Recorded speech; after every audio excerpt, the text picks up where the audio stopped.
ঠাকুরমা স্বামীজি রাতুল চরণে শতকোটি প্রণাম জানিয়ে আজকের পাঠ শুরু করছি।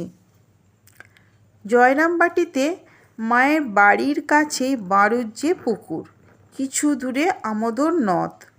জয়রামবাটির সবাই বারুজ্যে পুকুরের জলেই স্নান করে, ওই জলই খায়। মায়ের সন্ন্যাসী সেবক কিশোরী মহারাজ স্বামী পরমেশ্বরানন্দ একদিন আমোদরে স্নান করতে গিয়ে দেখলেন নদীর ধারের বালি সরালেই পরিষ্কার সুন্দর জল। তিনি ভাবলেন ওই জল মাকে খাওয়াবেন, কারণ ওই জল অনেক স্বাস্থ্যকর। পরদিন তিনি স্নান করবার সময় একটা কলসি নিয়ে গেলেন এবং স্নান শেষে মায়ের জন্য কলসিতে করে জল নিয়ে এলেন। সেবক ভেবেছিলেন মা খুশি হবেন, কিন্তু মা তাঁকে বকতে লাগলেন। কে তোমাকে জল আনতে বলেছে? আমি তোমাকে জল আনতে বলিনি।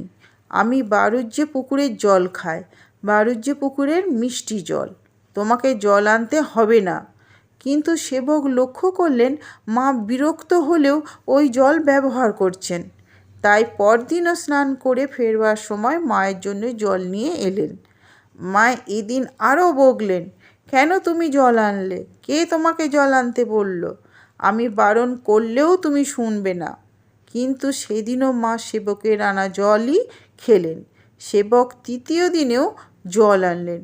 মা এদিন আরও বকলেন। এই দুদিন সেবক চুপ করেছিলেন। আজ মায়ের বকুনির উত্তরে অভিমান ভরে বললেন, আমি নদীতে স্নান করতে যাই, আপনার জন্য জল আনব। আপনি ইচ্ছে হয় খাবেন, ইচ্ছে না হয় খাবেন না। আমি জল আনবই। মায়ের সব রাগ সঙ্গে সঙ্গে জল হয়ে গেল।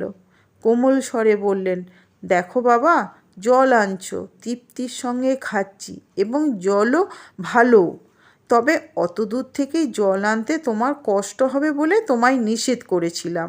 সেবক হতবাক। মায়ের আপাত কঠোরতার পিছনে তাঁর জন্য কতটা উদ্বেগ ও চিন্তা কাজ করছে তা তিনি ভাবতেও পারেননি। আজ এই পর্যন্ত। ভালো লাগলে লাইক, কমেন্ট, সাবস্ক্রাইব করে পাশে থাকবেন। মায়ের কৃপায় সকলে ভালো থাকুন, সুস্থ থাকুন, আনন্দে থাকুন।